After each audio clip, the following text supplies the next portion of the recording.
안녕하세요. 오늘도 서현살롱을 찾아주셔서 감사합니다. 저는 50대 초반의 여성이에요. 저는 결혼한 지 거의 20년이 되어가고 있어요. 결혼하고 몇 년간은 정말 이 남자와 계속 살아야 하나 엄청 고민도 많이 했고 한때 정말 이혼 직전까지 간 적도 있었어요. 저는 평범하게 회사를 다니다가 전부터 외국어 학원에서 영어 강사를 하는 게 꿈이었어서 결국에는 돈을 모아 2년간 캐나다에 가서 영어 교사를 할 수 있는 공부를 했어요. 그리고 돌아와서 얼마 되지 않아 원하는 학원에 영어 강사로 취직하게 되었죠. 거기서 저보다 5살 많은 남편을 만나게 됐어요. 그 사람은 저보다 2년 먼저 학원 강사로 일하고 있었고 대학에도 시간 강사로 나가서 학생들을 가르치고 있었어요. 남편은 제가 처음 학원에 왔을 때부터 마음에 들었다고 하더군요. 그러고 보면 남편이 저한테 적극적으로 학원에 대해 여러 가지 알려주기도 했고 뭐든 자기한테 물어보라며 사적인 연락도 먼저 알려줬네요. 수업이 끝난 후에도 같이 밥 먹는 일이 많아서 이런저런 이야기를 하다 보니 어느새 정이 들어 결혼까지 가게 되었어요. 저는 오빠와 부모님이 함께 살았었는데 제가 캐나다에 가 있는 동안 부모님이 서울 생활을 접고 지방에 내려가셔서 허브와 꽃 농장을 시작하셨어요. 남편은 아버지가 대학 때 돌아가셔서 시어머니와 누나가 있었고 시어머니는 동네 상가에서 식당을 하셨어요. 시어머니는 퓨전 한식 식당을 했는데 나름 운영을 잘 하셔서 단골도 많았고 이미지가 좋더라고요. 저와 남편이 결혼할 때 시어머니는 하나밖에 없는 아들 결혼한다면서 전세 얻을 때에도 꽤 많이 보태주셨어요. 저희 부모님은 그해 병충해 때문에 꽃이 잘 피지 못해서 꽤 많이 손해를 보셨어요. 당시에는 허브도 지금처럼 많이들 찾지 않아서 판로가 넓지는 않은 상태였기 때문에 저는 제가 번 돈으로 모든 혼수를 다 준비했어요. 정연아, 우리 딸 결혼하는데 혼수도 제대로 못 해주고 부모가 돼서 너무 미안하고 부끄럽다. 그런 말 마, 엄마. 결혼할 나이면 어른인데 그 정도는 스스로 해야지. 걱정 마. 나 그동안 적금도 많이 들고 모아둔 것도 많아. 엄마도 알잖아. 뭐 살다가 여차하면 보험 깨도 되고. 에휴, 그러지 마. 뭐든 더 모으며 살아야지. 그렇게 쉽게 모아놓은 돈 없애는 거 아니야. 지금은 그냥 보내지만 엄마 아빠 농장 사정 좀 나아지면 비상금이라도 꼭 보낼게. 저는 그러지 않아도 된다고 엄마한테 몇 번이고 말했어요. 제가 대학 때부터 차곡차곡 모은 돈이 꽤 있었던 건 사실이었고요. 이상하게 저는 비싼 가방이니 구두니 그런 거 사는 것보다 돈을 모으는 게 그렇게 재밌더라고요. 그런데 결혼하고 나서 보니까 양쪽 집안에서 결혼 때 얼마를 보탰느냐를 가지고 은근히 신경전이 오가더라고요. 저는 그런 걸 생각 못했는데 친정 부모님들은 제가 결혼할 때 보탠 게 없다고 사돈만 만나면 자꾸 마음 한쪽이 불편하다고 하시더라고요. 제가 가만히 보니 시어머니는 늘 좀 당당했던 것 같아요. 그렇다고 시어머니가 다른 사람들에 비해 상식이 없거나 성격이 이상한 사람은 아니었어요. 식당 운영도 잘하고 사교성이 있는데도 그런 걸 보면 결혼 예단이니 이런 게 살면서 여러 가지로 영향을 주더라고요. 그 가장 대표적인 예가 남편이었어요. 남편도 저처럼 돈을 모으기 좋아했지 외식이나 사치품에 펑펑 쓰는 사람이 아니었어요. 그런데도 희한하게 시어머니랑 누나한테는 돈을 물쓰듯 쓰는데 저는 처음에 좀 놀랐어요. 선뜻 사기 힘든 명품 선물도 턱턱 사서 보냈거든요. 그것만이 아니라 매달 시어머니한테 용돈도 꽤나 많은 돈을 보내더라고요. 당신 어머니한테 이렇게 보내도 괜찮아? 돈 안 모자라? 안 모자라니까 보내지. 왜? 문제 있어? 아니, 그건 아닌데 당신 원래 돈 잘 안 쓰니까 물어봤지. 우리 엄마 지금 식당 하시기까지 고생 많이 하셨거든. 뭐 아빠가 나 대학생 때 돌아가셔서 나도 누나도 다 컸어도 아무래도 집안 생활을 어떻게든 꾸려가야 했으니까. 다행히 아빠가 남겨주신 게 있어서 그걸로 식당 차리셨는데 생전 바깥일 안 해보신 분이 하려니 좀 힘들었겠어. 그런 걸 생각하면 내가 덜 써도 더 챙겨드리고 싶어. 저는 그런 남편을 정말 좋게 생각했어요. 저 역시 친정 부모님하고 오빠한테 잘하고 싶었고 또 서로 잘 지내고 있었으니까요.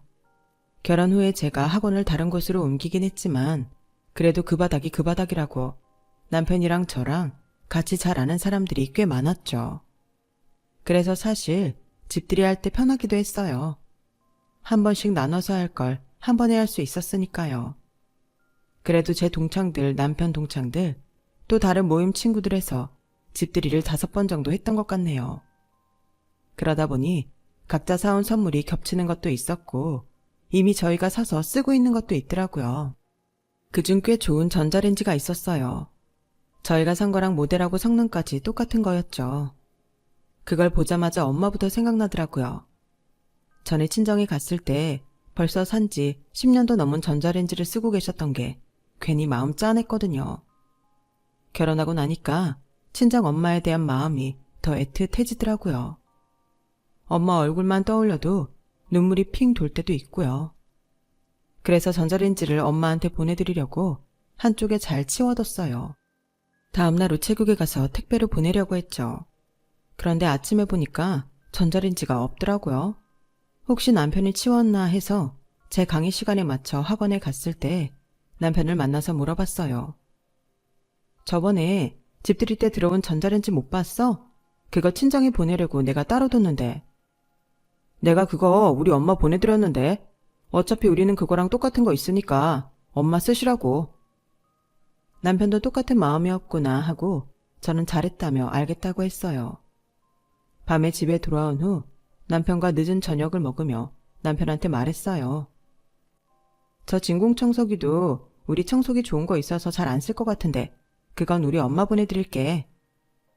그러자 갑자기 남편이 흥분해서 젓가락을 자리에 내팽개치는 거예요. 그걸 왜? 아니 왜 자꾸 뭘 보내려고 그래? 그냥 둬. 내가 알아서 할 때가 있으니까. 그러면 그런다고 조용히 말하면 되지. 왜 갑자기 화를 내고 그래?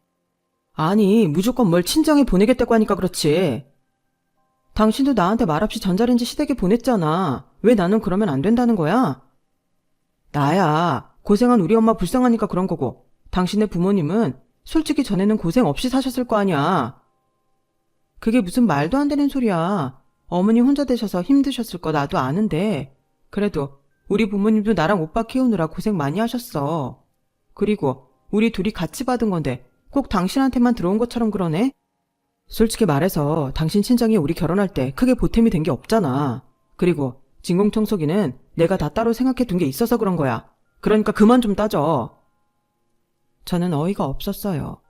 저런 식으로 결혼 때 돈을 얼마나 줬는지 다 속으로 세고 있을 줄 몰랐거든요. 좀 치사하다는 생각이 들었지만 그래도 청소기로 뭘 하려고 하는지 몰랐으니 두고 보기로 했어요. 그랬더니 세상에 우리가 안 쓸 물건들을 죄다 팔더라고요. 그래놓고 그 돈을 또 다 자기 통장에 넣는 거 아니겠어요? 저희는 공동으로 쓸 생활비 통장과 적금 통장, 보험은 반씩 돈을 넣고 그 외에는 각자 자기가 번 걸 관리하기로 했어요. 그런데 안 쓰는 걸 다 팔아서 전부 자기 통장에 넣으니 결혼 초장부터 솔직히 감정이 안 좋아지더라고요. 그러고는 그 돈의 반을 또 뚝 떼어서 시어머니한테 보냈어요. 아니, 같이 받은 걸 자기 혼자 받은 거면 다 팔아서 자기 통장에 넣더니 이제 그 반은 어머님한테만 보내? 우리 친정 부모님은 부모님도 아니야? 장인 장모한테는 나중에 할게. 아, 일일이 따지지 좀 마. 나도 다 생각이 있으니까 하는 거야. 저는 대체 그 생각이 뭔지 그때는 몰랐지만 앞으로 어떻게 하나 보자 싶었어요. 남편은 그 뒤로 딱히 물건이든 뭐든 자기 거다 싶은 게 아닌 이상은 그렇게 집착하지도 않고 크게 따지거나 걸고 넘어지지도 않았어요. 하지만 정말 시어머니나 자기 누나한테는 잘 퍼주더라고요. 제가 친정에 뭐 좀 한다고 하면 결혼할 때 많이 보태주지 않았다며 은근 눈치를 주고 혼자 불평을 하긴 했지만 자기 돈이나 자기 물건을 쓰지 않는 이상 그 정도로 끝났어요. 하지만 명절이나 부모님 생신 그리고 어버이날에도 남편은 자기네 피부치만 챙겨러 드는 게 너무 얄밉더라고요. 그럼에도 저는 시어머니나 시누이한테 크게 티내지 않고 제 할 도리를 꿋꿋하게 했어요. 남편이 친정한테 소홀하게 한다고 저까지 시댁한테 그러면 그것도 또 우습고 유치한 것 같았거든요. 남편이 결혼 전 생각했던 것보다 다정다감하지도 않고 어떨 때는 남보다도 계산적이고 차갑게 느껴졌지만 그래도 이혼은 좀 아닌 것 같아 그냥 저냥 살다 보니 이혼하고 2년이 지나 아이를 낳게 됐어요. 아이가 태어나고 나니 남편이 멀게만 느껴졌던 것도 좀 사라지기도 했고 한 가족이라는 마음이 확실히 생기더라고요. 그래, 이렇게 지지고 볶고하면서 사는 게 결혼인가 보다 하며 전보다는 조금 유해지고 지나치게 자기 걸 챙기는 것도 없어진 남편을 좋게 생각하려고 노력하며 지냈어요. 하지만 남편이 시댁에 하는 것만 보면 그런 생각도 싹 사라지고 기분 잡치는 게 한두 번이 아니었죠. 아이가 100일이 좀 지났을 때였어요. 저는 여전히 서툰 육아에 학원 강의까지 하느라 늘 힘들고 바빠서 정신이 없었어요. 그때 시어머니가 식당에서 곰탕을 잔뜩 끓인 솥을 옮기다가 오른쪽 팔에 화상을 입는 일이 생겼어요. 같이 들고 옮기던 직원 실수로 국을 쏟았는데 시어머니가 얼른 피해서 그나마 팔에만 화상을 입었다고 하더라고요. 시누이는 당시 아이를 데리고 해외로 어학연수를 가서 시어머니를 보러 올 수가 없었어요. 그런데 저라고 매일 시어머니 옆에 붙어있을 형편이 아니었죠. 그런데 남편이 저보고 시댁에 가서 시어머니를 전적으로 간호하라는 거였어요. 우리 수아는 걔 아직도 내가 끼고 있어야 되는데 그리고 학원 강의 가야 되고 집안일까지 해야 되잖아. 다 그러고 사는 건데 뭘 그래. 수아는 데리고 가면 되지. 그럼 엄마도 좋아하실 테고. 강이야 맨날 하던 대로 하면 되잖아. 집안에 하나밖에 없는 며느리가 시어머니 아픈데 그냥 손 놓고 있을 거야? 그럼 당신은 그렇게 애틋하면 당신이 더 많이 해. 솔직히 어머니 큰 병 걸리신 것도 아니잖아. 정말 위중한 병이면 나도 그냥 이러고 못 있지. 아니, 당신이 우리 집 와서 뭘 그렇게 했다고 엄마 아프실 때 좀 가 있으라는 거야. 그런 식으로 말해. 내가 안 한 건 뭔데? 당신은 우리 집에 안 하는 용돈도 드리고 제사 다 준비하고 그 돈도 다 드리고 게다가 손녀 좋다고 하셨는데 내가 손녀도 낳았어. 뭘 더 해? 당신네 친정 힘들다고 혼수 하나 안 보탤 때 우리 엄마는 하나밖에 없는 아들 장가간다고 얼마나 많이 해주셨는데. 아니, 이런 일에도 우리 집이 결혼할 때 안 보탰단 말을 해? 우리 집도 그때 힘들지만 않았으면 어머님 몹지 않게 했어. 그러니까 지금 당신은 우리 집이 결혼할 때 돈 안 보탰으니까 그 몫을 하라는 뜻이야? 내가 꼭 집어서 그렇게 말할 수는 없잖아. 아무튼 당신도 이 집에 같이 사니까 엄마 덕 보는 건데 그 정도는 당연하지. 저는 남편의 계산적인 태도에 정말 질려버렸어요. 그동안 살면서 남편은 친정 농장에도 잘 안 가려고 했고 친정 부모님 생신 챙기는 것도 전부 저한테 맡기고 아무것도 안 했어요. 명절 때에도 어떻게든 친정에 안 가려고만 하고 친정 엄마 아빠 전화도 잘 받지 않았거든요. 그게 전부 결혼 때 보태주지 않아서라는 걸 이 기회에 너무 확실히 알게 됐죠. 그런 남편이 속보여서 얄밉고 기가 차기도 했어요. 하지만 남편 생각 안 하고 시어머니만 보면 그래도 저한테 신경 써주려고 애쓰셨고 손녀 봤다고 너무 좋아하시고 아이도 예뻐해 주시는 좋은 분이었어요. 그래서 저는 남편과 상관없이 시간 나는 대로 시댁에 가서 시어머니를 보살펴드리고 맛있는 것도 사다 놓아드렸어요. 그리고 한 달 정도나 됐을까요? 이번에는 친정엄마가 아프다는 연락을 받았어요. 무릎이 계속 안 좋으셨는데 물이 찬 걸 찜질만 하며 참다가 결국 수술을 받게 되셨다는 거였어요. 저는 아이를 데리고 얼른 엄마가 입원한 병원으로 달려갔어요. 엄마는 수술 때문에 서울에 있는 병원에 오셨는데 아빠와 새언니가 옆에 같이 있더라고요. 아빠와 엄마는 저한테 괜찮다며 웃으며 말씀하시는데 새언니 말을 들어보니 엄마가 수술 안 받았으면 큰일 날 뻔했다는 말을 하더라고요. 그러다가 남편이 왔고 남편은 엄마한테 괜찮으시냐고 인사를 하는데 정말 병실에 얼굴만 들이밀고 있는 게 자기 엄마한테 하는 거랑 어쩌면 그렇게 다른지 열이 받았어요. 게다가 정말 오랜만에 장인 장모를 보러 오는 거고 아프신 분 병문안인데도 아무것도 안 사들고 왔더라고요.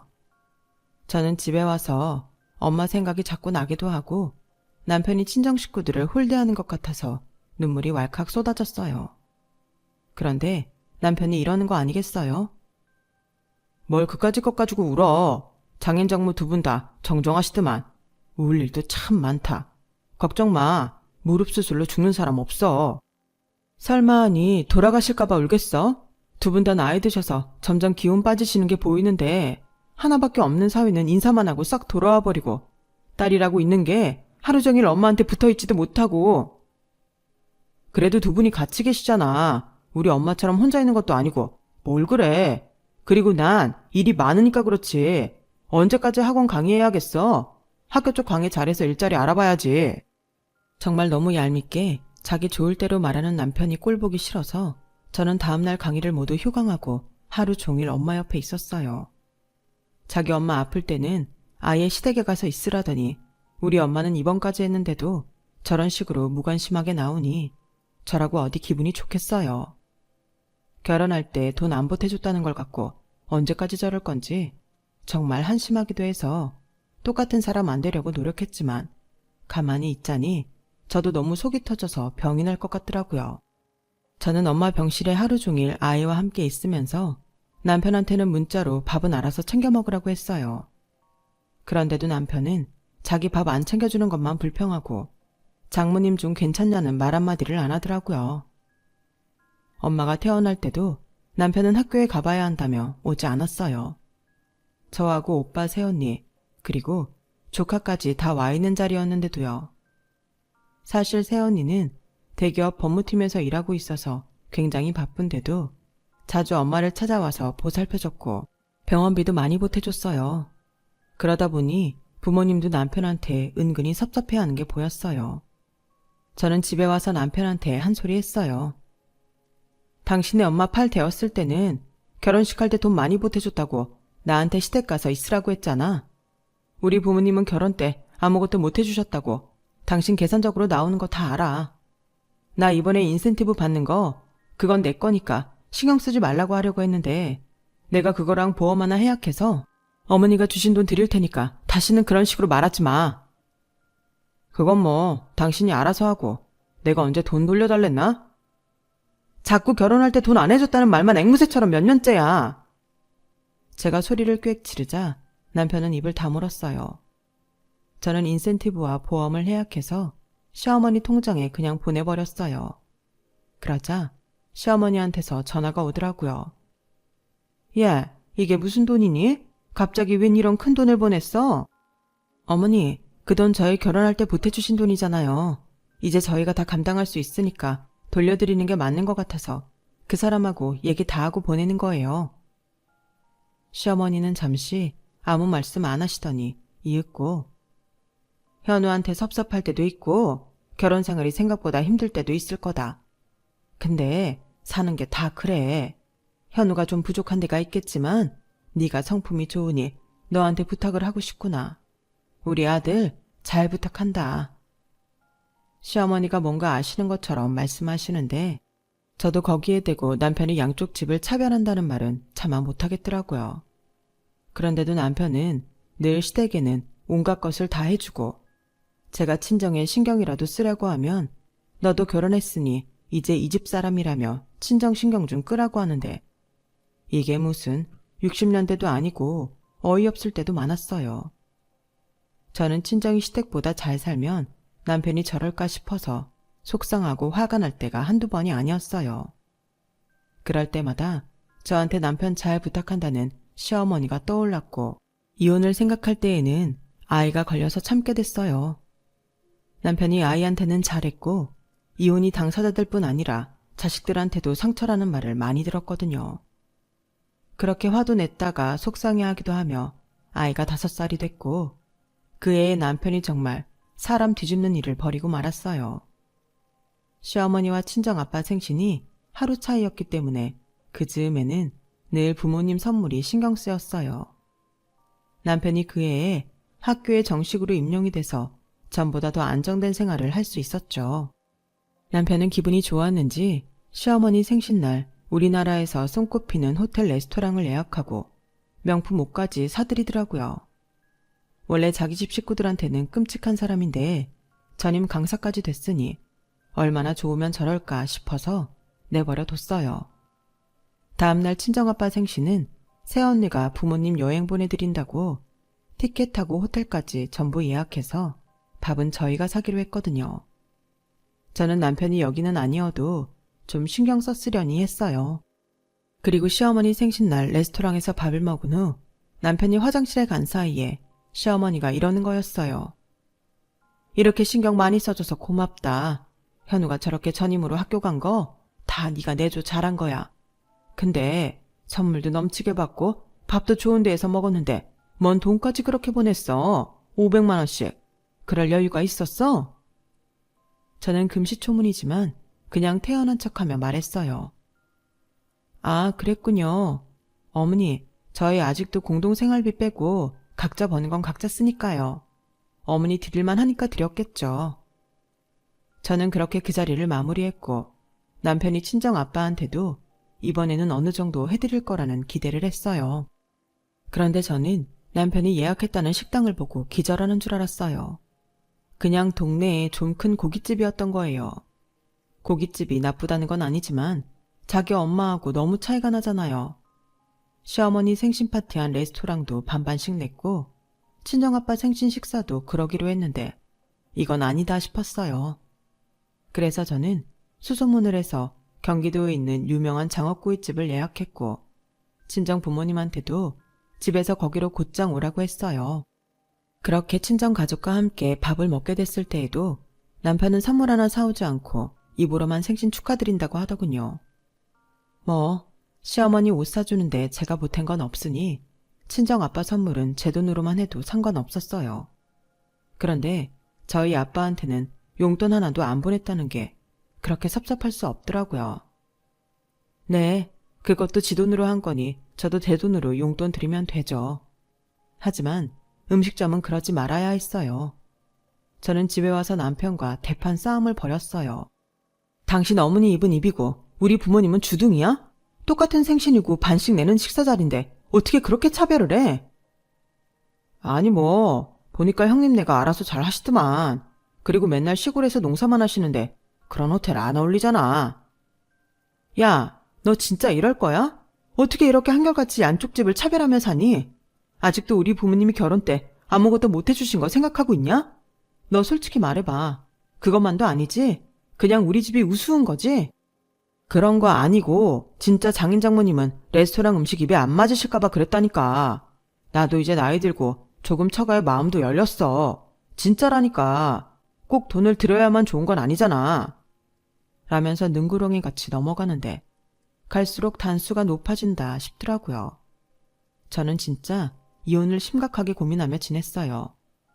제가 말도 안 하고 얼굴을 쳐다보지도 않으니까 남편도 눈치가 보였는지 저를 건드리지 않으려고 조심하더라고요. 그러고 있는데 오빠네 식구가 저희랑 식사나 하자며 연락을 해왔더라고요. 안 그래도 속상하고 답답했는데 오빠랑 새언니랑 조카들 보면 좀 낫겠다 싶어서 얼른 알겠다고 했어요. 남편도 공짜밥 먹을 수 있다니 좋다며 따라 나섰고요. 오빠는 교회에 경치 좋은 한정식집을 예약했더라고요. 한정식집 주차장에 차를 세우고 내리니 오빠 식구들도 차에서 내리고 있었어요. 그런데 새언니가 운전석에서 내리더라고요. 아, 이거 요즘 잘 나가는 외제차네요. 이번에 새로 뽑으셨어요? 라며 차를 좋아하는 남편이 얼른 아는 척을 하자 오빠가 이거 아빠가 선물해 주신 건데 아빠 허브 농장에 카페도 만드셨잖아. 그게 엄청 잘 되고 있어서 주말마다 손님이 미어 터진댄다. 게다가 꽃도 대형 체인 꽃집이랑 계약이 됐대. 너무 잘 됐지? 아, 네. 정말 잘 됐네요. 남편이 오빠 말에 어안이 벙벙해서 대답하자 새언니가 끼어들었어요. 그 이야기도 해야지. 아버님 어머님 갖고 계시던 땅이 재개발되면서 땅값이 완전 치솟았대요. 그래서 엄청 비싼 값에 건설사에서 사갔다고 하더라고요. 그래요? 어째 제 눈에 남편 눈이 번쩍하는 것처럼 보였어요. 남편은 그날 밥은 먹는 둥 마는 둥 하고는 저한테 그러더라고요. 혹시 장인어른 당신한테 연락 온 거 없어? 형님네는 차 사주셨다는데 우리는 뭐 없나? 나한테 연락 온 거 없는데? 그러자 오빠가 저희 얘기를 듣다가 끼어들었어요. 아마 곧 연락하실 거야. 우리한테 미리 주는 거라고 땅 파신 거에서 좀 주셨거든. 그리고 이 사람이 그동안 고생 많이 했다고 앞으로 회사 갈 때 어깨 힘주라면서 저 차에다가 옷도 한 벌 명품으로 쫙 해주셨다. 나한테보다 더 잘해. 누가 친자식인지 모르겠다니까. 연신 싱글벙글하며 웃는 오빠를 보며 남편도 어색하게 웃더라고요.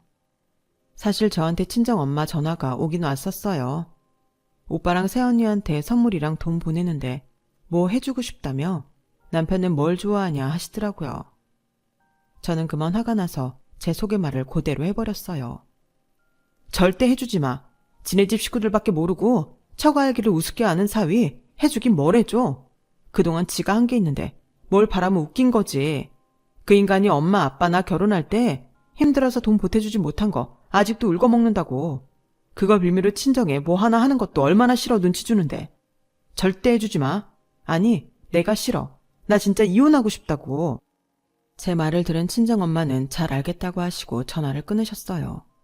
그리고 다음날 친정아빠 이름으로 제 통장에 3천만 원이 들어와 있더라고요. 저는 그 돈 받는 것도 너무 죄송해서 돌려드리려고 했는데 아빠는 엄마한테 이야기를 들으셨는지 네 통장이 두둑해야 남편 앞에서도 자신감이 생기는 거라며 받아두라고 하시더라고요. 저는 제가 괜한 말을 했나 싶었지만 차라리 잘 됐다고 생각했어요. 언제 터져도 터질 일이었으니까 말이에요. 남편은 은근히 아빠가 자기한테 뭘 사주실지 기대하는 눈치였어요. 그런데 며칠이 지나도 소식이 없자 꽤나 실망하더라고요. 아니, 며느리하고 사위하고 차별하시나? 어떻게 나한테는 아무 소식이 없어? 형님네는 돈도 받았다는데 당신은 뭐 받은 거 있어? 나야 받았지. 근데 그게 왜? 아니 그럼 난 뭐야? 아무것도 없는 거야? 좀 기다려봐. 오늘 우리 엄마 오신댔어. 그 말에 남편은 놀라서 어쩔 줄 모르더라고요. 그러면서 평소에는 저희 엄마가 온데도 꿈쩍도 안 하던 인간이 세수도 다시 하고 면도도 하고 아주 오만 설레발을 다 치더군요. 그리고 엄마가 오자 현관에 나가서 90도로 인사하는데 진짜 언제 저렇게 우리 엄마한테 잘했길래 저러지? 웃음이 절로 났어요. 엄마는 자리에 앉자마자 본론부터 말씀하셨어요. 아니, 우리 며느리 차 사줬다는 말을 들었다길래 자네가 뭘 기대하고 있을 것 같아 이렇게 왔어. 그래, 우리 농장도 요즘 아주 잘 되고 땅도 건설사에 아주 좋은 값 받고 팔았네. 자네도 잘 지낸 것 같아 다행이네. 네, 감사합니다 장모님. 그럼 나는 우리 애랑 손녀랑 밖에 나가서 밥 먹을 테니 자네는 집에서 쉬어. 네? 저기 이게 끝인가요? 그럼 뭐 더 할 거 있나? 자네 그동안 우리가 결혼 때 돈 못 보탠 걸로 서운하다고 우리 전화도 잘 안 받았잖아. 저번에 우리 집 양반 생일도 정연이가 돈 다 낸 거라며. 우리가 그때는 정말 어려웠고 조금씩 형편 나아지면서 자네한테 한 번도 섭섭하게 한 적 없네. 생일 때마다 고급 양복 지어줬고 새 구두 사줬고 전임 강사 됐다고 했을 때에는 우리도 못 차본 시계도 선물했어. 자네 그런 건 다 잊어버리고 결혼할 때 돈 보탠 얘기만 하는 거 아니겠지? 자네가 자네 어머니랑 누나 챙기는 거 좋아. 그런데 우리 정연이 소외감 들게 하면서까지 그렇게 해야겠나? 우리한테도 그렇고 말이야. 솔직히 우리한테 하는 거 보면서 정연이한테는 오죽할까 그런 마음도 많이 들었어. 난 그래서 정연이가 자네랑 이혼한다고 해도 말릴 생각 없어. 그 말에 남편은 완전 충격받은 모습이었어요. 엄마는 남편이 그러거나 말거나 저와 딸의 손을 잡고 나가서 저희와 저녁을 같이 하셨어요. 엄마도 속이 다 후련한 표정으로 저녁을 맛있게 드시더라고요. 지금이라도 엄마 아빠가 내 딸 내 소녀한테 힘이 될 수 있어서 얼마나 다행인지 모르겠다 라고 하시는데 정말 엄마 아빠가 내가 어떻게 사는지 다 알고 계셨구나 싶어서 눈물이 났어요. 그러면서 저한테 이혼해도 뭐라고 하지 않겠다고, 다만 아이도 그렇고 모든 걸 진지하게 생각해 보라고 하셨어요. 그렇게 엄마와 시간을 보내고 집에 왔는데 남편은 아무 말 없이 먼저 방에 들어가 잠을 청하더라고요. 그렇게 조용하게 며칠이 지나고 드디어 남편이 저한테 입을 열었어요. 난 이혼 같은 거 생각해 본 적 없어. 당신이 얼마나 스트레스 받을지도 생각해 본 적 없고, 당신이 이제 내가 싫다고 이혼하겠다고 해도 나는 싫다고 할 거야. 그러니까 나 한 번만 더 봐주라. 이제 정말 변해볼게. 내가 너무 눈앞에 보이는 걸로 모든 걸 판단한 것 같아. 남편은 그동안 많은 생각을 한 것 같고 정말 반성도 하는 눈치였어요. 저는 알겠다고, 이혼 문제는 심각한 거니 나도 신중하게 생각할 거라고 했죠. 아예 그 자리에서 이혼 안 하겠다는 말은 하지 않았어요. 남편이 정말 변할지는 좀 더 두고 봐야 했거든요. 그런데 정말 남편은 주말 아침에 시어머니한테 전화드릴 때 우리 친정에도 전화를 해서 안부를 묻더라고요. 그리고 그 뒤에 있는 친정엄마 생신 때에도 엄마가 평소 갖고 싶어 하셨던 꽤 비싼 가방을 선물했고요. 저는 그러고도 1년 넘게 남편이 하는 걸 보며 이 사람이 진짜 반성한 건지를 지켜봤어요. 남편은 정말 변하려고 노력했고 시어머니한테 해드린 거 저희 부모님한테도 해드리더라고요. 저희 친정에 돈이 좀 생기니까 변한 것도 있을 거예요. 그래도 저는 그 사람이 조금이라도 마음의 변화가 있었다고 생각해요. 사실 아이한테는 정말 잘하는 아빠였기 때문에 아이를 생각해서 이혼하지 않기로 한 것도 있었어요. 그렇게 하루하루 살아오니 어느새 이 시간이 되었네요. 그 사이 남편은 정말 사람이 많이 누그러져서 네 돈 내 돈 따지지도 않게 됐고, 딸아이 아래로 아들이 더 생기니까 여느 아빠들이나 다름없이 그저 가족만 생각하는 사람이 됐어요. 저희 부모님한테도 잘하려고 노력했고요. 언젠가 그런 말도 하더라고요. 사실 나는 이런저런 핑계대고 처가에 잘 가지도 않는데 당신은 그래도 꼬박꼬박 시댁일 다 챙기고 우리 엄마한테도 잘해서 내가 참 유치하다는 생각이 들더라고. 그리고 당신 같은 여자를 내가 또 어디서 만나랴 싶어. 더 변해야겠다고 노력했지. 그 말을 들으니 예전에 그 사람하고 똑같이 행동하지 않은 게 이렇게 돌아오는구나 하고 정말 잘했다 싶었어요. 한때는 정말 미웠지만 그래도 반성하고 자기를 고치려고 노력한 남편과는 지금도 잘 살고 있어요. 물론 우리 부모님한테 돈이 안 생겼어도 이런 일이 생겼을까 할 때도 있지만 더는 깊게 생각 안 하려고요. 남편이 그렇게까지 나쁜 사람은 아니었으니 변한 것 같고요. 제 이야기는 여기까지예요. 들어주신 모든 분들 다들 건강하시고 늘 행복하시길 바랄게요. 감사합니다. 여러분, 사연 댓글에 응원과 현명한 조언 부탁드려요. 좋아요와 구독은 저에게 큰 힘이 됩니다. 오늘도 좋은 일 가득하세요.